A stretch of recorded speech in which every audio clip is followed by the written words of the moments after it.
Welcome to Sober Talk. I'm Dennis and I have lived experience of alcohol. If you or anyone you know is struggling with alcohol, please call Alcoholics Anonymous on 1300 222222 or check out their website on aa.org.au. I'll just run through the preamble of Alcoholics Anonymous.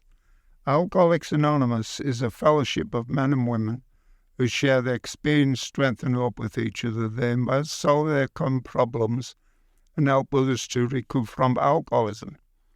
The only requirement for membership is a desire to stop drinking. There are no dues or fees for AA membership. We are self-supporting through our own contributions. AA is not allied with any sect, denomination, politics, organisation or institution, does not wish to engage in any controversy, neither endorses or opposes any causes. Our primary purpose is to stay sober and help other alcoholics achieve sobriety. My name's Harry. I'm a recovering alcoholic, like I said, and I'll just take 15 second silence for the suffering alcoholics in and out of these rooms. But okay, here we go. I went straight from high school to Hindley Street to town at the age of about 16, 17, and I come across this thing called an alcohol, and just prior to me going into town, the woodwork teacher spotted me on the Oval, and smoking all the time, and they called me into the office 3 times and said, "Harry, you've got to leave school." And I gladly left. I didn't resist because it wasn't cigarettes that he caught me smoking. It was dope, of course. But I ended up in Hindley Street, and for the first time in my life, I got together with my mates. I started this thing called alcohol, and it was just an instant grip on me. It had an instant, wow, where did this thing come from? And I instantly knew it was going to last. It was going to be, it was my thing. It just had me. And I was already smoking cigarettes and a little bit of extras, a bit of weed, but my thing was alcohol, and always had alcohol, always had time for alcohol, and we were starting to get the dole then, and always hanging around town, and we always used to congregate in town because there was only one dole office, and from there we walked one street down to my pub in Hindley Street, and that became my future. That was my future, sitting into Hindley Street, and I was just, I don't know, I was just so proud. I was so proud. I was in Hindley Street, and I just started my apprenticeship there, and while others were doing trades and having relationships and buying nice cars, I was drinking every day. You're supposed to get life skills. And at the age of 17 or 18, I forgot what it was, after drinking every day into town, 18 I think it was, I started, because we all had our gangs every night. We had 10 o'clock closing, we had to leave town for 2 hours, come back to the nightclubs, and then off we start again, and interrupted our drinking. So yeah, the only smart ones that were in town for long term and had money was people that knew the pizza bar up the road, and they used to have the rooms at the back that they had their alcohol. They didn't have to leave, and that was a famous pizza place there in Hindley Street. But yeah, it just had such a grip on me that at the age of, I think, about 18, I was urinating blood, and I went to the toilet, and this other guy from another gang was in there, and I said, "Listen, mate," because we sort of sight knew. We never talked to other people, but we sight knew. Everybody knew that you had to survive in that place. There were persons of interest in that pub, of course. Nobody was doing anything good. I said, "Listen, mate, I'm urinating blood." He said, "Oh, well, what should I do?" He said, "That's easy. What are you drinking?" I said, "I'm drinking spirits." And he said, "That's easy, mate. You just got a beer. Just got a beer." So I went and started drinking beer for a while, and instantly the blood stopped. And for an 18-year-old that knows everything, the doctor wasn't even on the radar.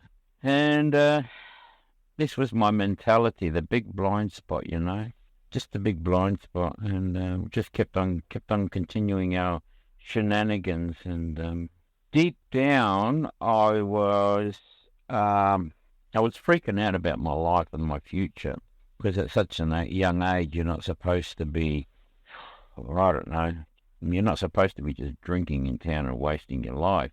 But that was looking too much on the inside of me when I was already trying to figure out other people's problems, because I was an expert and I couldn't even look at myself. And the year after, when I was about 19, my mother was crying that my father kept on going to Greece, and he ended up selling a property so we can go overseas. So off we go overseas, and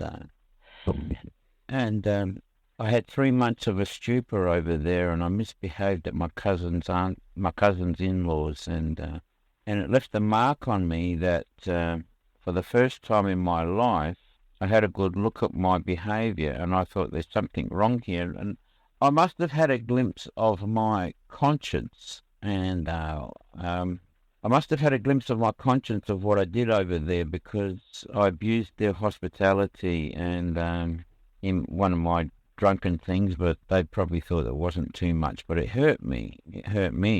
And when I come back after 3 months in Greece, I went with my mother and my little brother, and we spent wads of money because, like I said, we took the takings of the house. And the reason why I mentioned money is because money fixes everything. You're not an alcoholic if you got money, and money fixes everything. And so you can't be an alcoholic. I'm not on the park bench. I'm not on the. See, these are the blind spots. I'm not sleeping with newspapers on top of me. I've always been a bit spoiled and rah. So I come back, and I went straight back to Hindley Street, and I was growing, I was maturing, but I was still immature. I was still drinking. I was still sticking up for my best mate alcohol.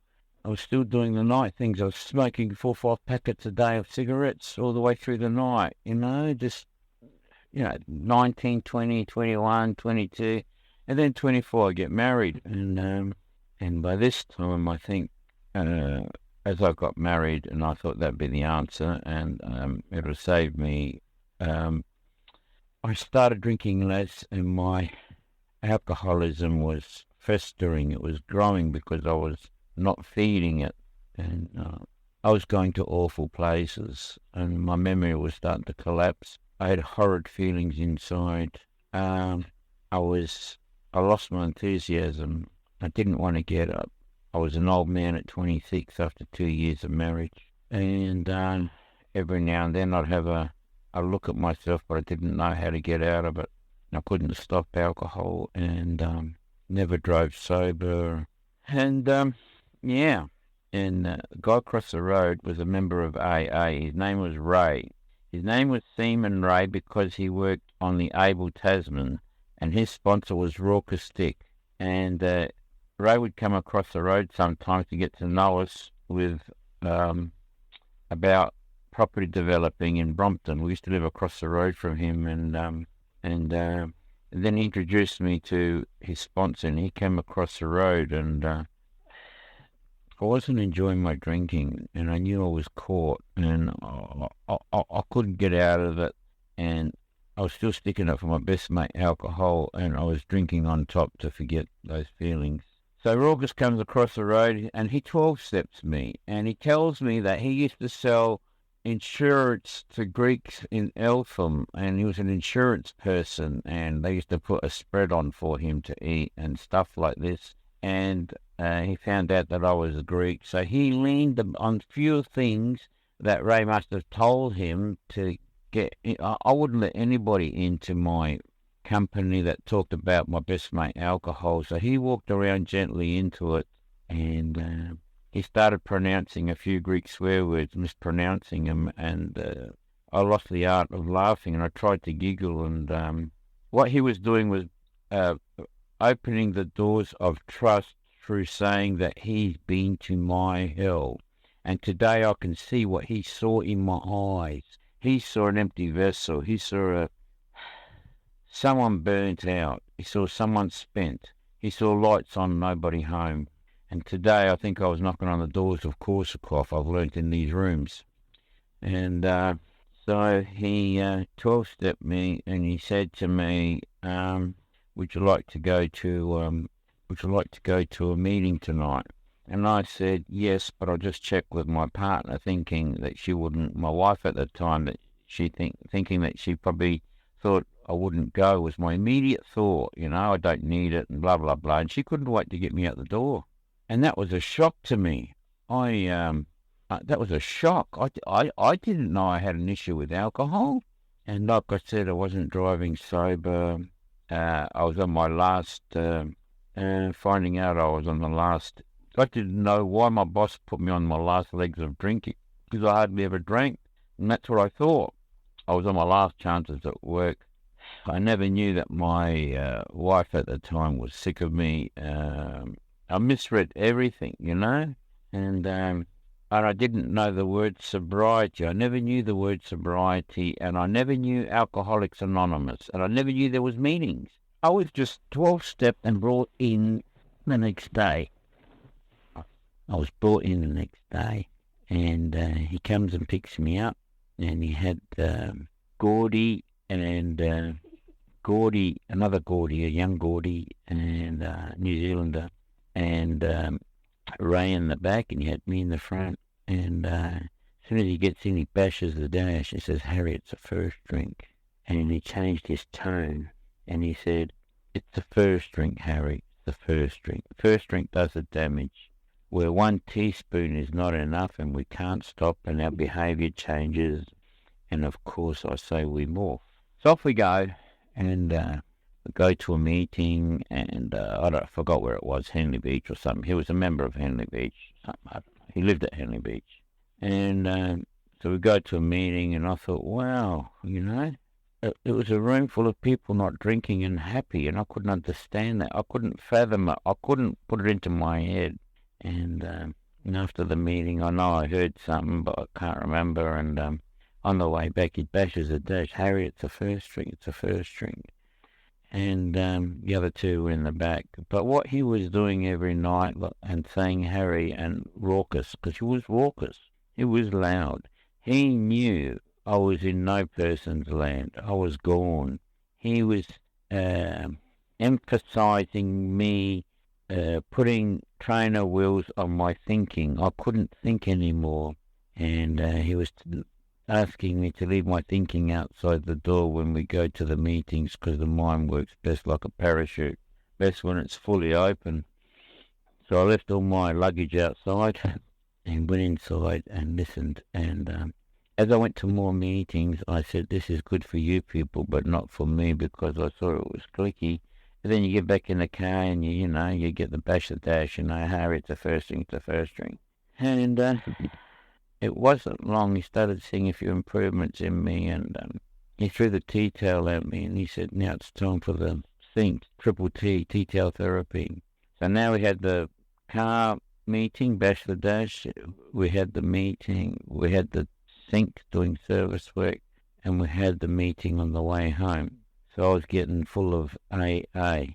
And then we started going to meetings like Hillcrest, as you got the huge stairs. It was just all smoke there in those days, and 150 people there, and if you got a Guernsey there, you were lucky. And every time we went there, we went there about 3 or 4 times, Raucus got a Guernsey, and I said, "Wow, who is this guy?" And I always thought, seeing him in a suit and a new car, there might be money in Alcoholics Anonymous. And I didn't know what to think. It was early days, and this is in 1984, of course. And during this period of time after I came back from Greece, even into this period of time that I started sobering up, I must have, I don't know, looking back now, must have been more than 5 times, I woke up in my dreams and crying to make amends to the people in Greece, my cousin's in-laws. And I believe that was a prayer. And in that prayer, it sent Raucus to me. And I came to Alcoholics Anonymous. And I think he left after about 7-8 months. And on my 11th month of AA, I went back to Greece because after 4 months of being in Alcoholics Anonymous, I actually stopped smoking, and I started getting all this money together. And I thought I'd use it to good use, and we'd go back to Greece, and I wanted to see these people that I was crying because I could never go back. And I must have been screaming to God, like I want to go back in my sleep, and it was just embedded in me. And I got all this money, and I went across to overseas with my new wife, and I made amends. And I believe that crying was a calling, and this is my story, this is what I think, it's not a coincidence. And I come back and done a bit of AA in Greece and on the American bases and that. And I come back, and the days turn into weeks, weeks turn into months, and I was a secretary of Hindmarsh before I went overseas. And when I come back, I was part of the new North Adelaide group. I took all our Hindmarsh group stuff to North Adelaide and amalgamated it because there was no more Hindmarsh, and I was with Blind Allen. And I was a member there for a while, and then after a while we ended up shifting to St. Mary's, and I became secretary of Bedford Park for 3.5 years. And I started, 1 year after another year, first year to second year to third year. And every time I look back on my years, I thought, geez, how zany was I? How was the blind spot, And in the first step of the first word, it says, Sid says that the only thing we keep is our name, and everything else changes. So today I have to look at what are the old traits of Harry to today, Have I left the old environment to today? And, days turn into weeks, weeks turn into months, and the first word of the first step says we, doesn't say I. I tried to give up 1,000,000 times, and 1,000,001 times I failed. That was the I program for me on Greek willpower, on Australian willpower. Soluble in alcohol, they told me. And the first word is we, found in the fifth step, which is high power and another human being. And that's what I believe that first step is, because anything I read, what Uncle Gordy just posted up now on February 1958, was a month after I was born.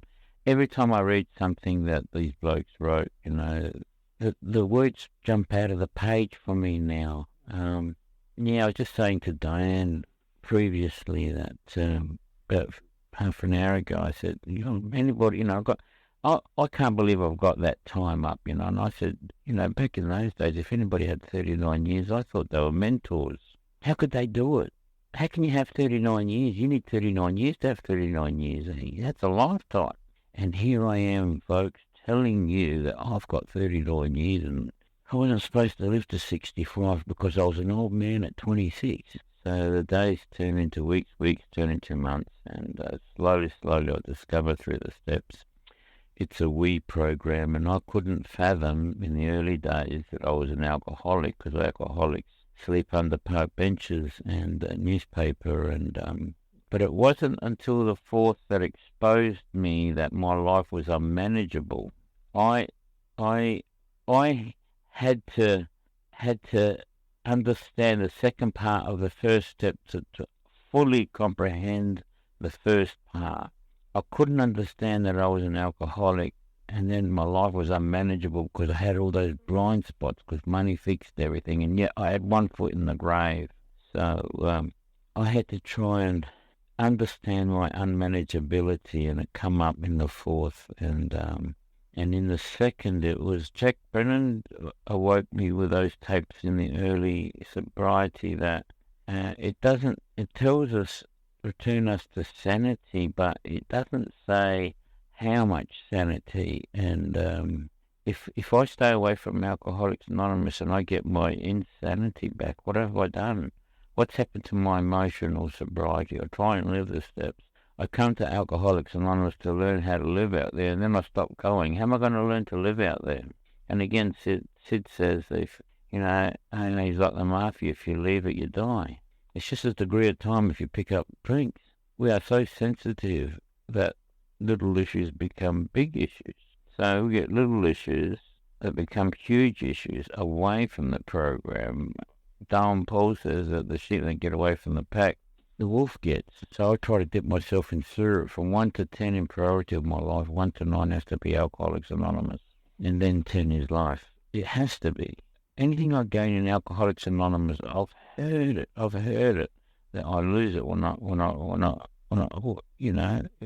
if I leave Alcoholics Anonymous. Anything I've gained in Alcoholics Anonymous, doesn't matter what it is, because alcohol is the greatest remover. It removes our relationship, our loved ones, and then when I finish with all my friends and that, it starts on my health, my liver, and then it starts on my brain, then it starts on Korsakoff, then I've got to carry a bum bag, then I've got to carry faculties. I'll lose my faculties, then I've got to live in a wheelchair. And Pommy Stan, used to go and visit his brother at Salisbury. He used to go and visit his brother in the nursing home, and every Thursday he would go there, and his brother would attack him with a stick and try and hit him. And he said, "Why have you taken 6 months to come and visit me?" Every Thursday he would get attacked saying, "Why did you take 6 months to come and visit me?" And he'd have his bum bag because the brain doesn't know when it's going to do its thing anymore, so they connect it to a bum bag. And so violent. That's where I was going with it. That's the doors I was knocking on, the Korsakoff doors.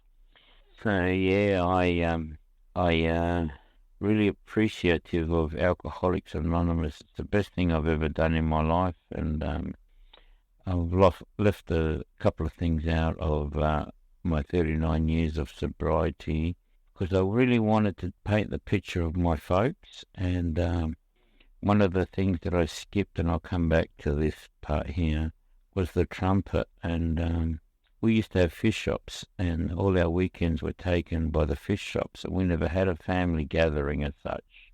And we were craving, the whole three brothers were craving for a bit of love, and so my father gets me a trumpet in grade 5, and later on in life, when I grew up, about 16, 17, I found out that because my parents come from a war, that he wanted me to have that trumpet so that when I got conscripted, I would go to MASH and I wouldn't be at the front lines and get killed. In other words, my father loved me, but you know what? He never told me. I tried to tell my brothers, that I love them and that. And through my parents drinking and that, and my association with my parents, I have 2 children, and there was so many arguments with the alcohol that my children turned their back on me as well when I was about 28. And that was all alcohol related, and now they choose to stay away, and they've never seen me drink, and it was the firmness of my father of not, this is how it's done, and we're not allowed to think, and that's what I think my children didn't like. So Alcoholics Anonymous has allowed me to live without my children, and how to behave in society, not living with my children, and not doing any self-harm, not seeing my children. And they are 37 and 33 now, and they've never seen me pick up a drink. So days turn into weeks, weeks turn into months, and started clocking up a little bit of time now, and it takes 5 to 7 years for the fog to lift. And I didn't understand what that meant, but my thinking with alcohol became abnormal, and that abnormal thinking became normal. The unmanageability became normal. It was a big blind spot for me, and I had to undo that normal, that type of normal, and because that normal was abnormal, so I had to come back to normal. And 5 to 7 years shifted my thinking and allowed me to live sober and redo the steps and live the steps and see the yets. What traits have I still got from my practicing, and what have I missed the first time round in the steps? And my memory, in the fourth, my memory is just collapsed. And as I grew a little bit more sober, I got a little bit more memory. But what I mean by a little bit more is, of course, years.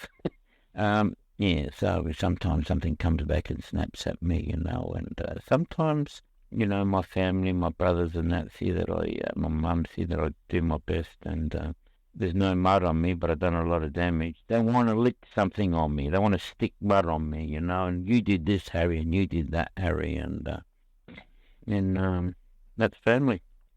And Alcoholics Anonymous has allowed me to behave in that way as well, in coping with family, I've tried to suggest AA to my family, but it just doesn't, it's got to come from somewhere else. And, today, what's it like? I'm supposed to be living the dream. We own a motorhome and we just get away, and we're at Port Broughton at the moment, holidaying with my partner and her 10-year grandchild, her 10 years old was yesterday. And I'm just saying to Diane yesterday, my family just pushing me away, and your family's adopting me, and it just keeps getting better every day. And I'm a part of, and I cherish, I appreciate every moment. And this is all due to Alcoholics Anonymous, and I try not to be a smarty today. And I've going through a little bit of mud. God has put in front of me one of my old friends from 40 years ago that we used to have like company and that. And this person knows all the people that's going on in our situation, and is going to iron it out. How good is that if I don't believe in coincidences? I think the guy upstairs only gives us what we can handle every day. So now I'm handing it over to him, and we can get our lives back. And these people are a little bit rough, our tenants, and that's a bit of an understatement. But I'm handing it over to him because he knows them, and he's seeing a lot of injustice, and he can't stomach it, and he's doing it for free. What am I supposed to say about the program? Everything in my life is about the program, Even in my early years, I couldn't understand the program, and I went to Gordy and I said, this is why it doesn't work. And have a look, today I'm still sober. I keep it that sober that simple that if I have a bad day means I picked up a drink. I don't have bad days. God didn't get me sober to sit there and say I've had a bad day. And I don't really want to be second, and it gives me confidence to go out into the world and face situations. Today I have situations.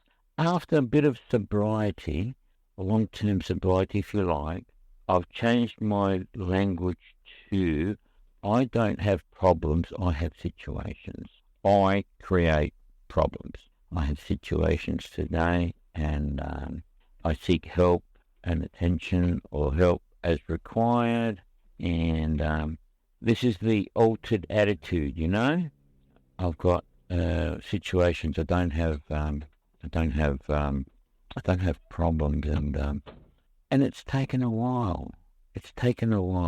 And for anybody that's new, look, it's the best thing I've ever done that I know in my life, and it's just helped me so much between my ears, and it's allowed Harry to meet Harry, which is the best is yet to come, and I got to meet myself before my maker.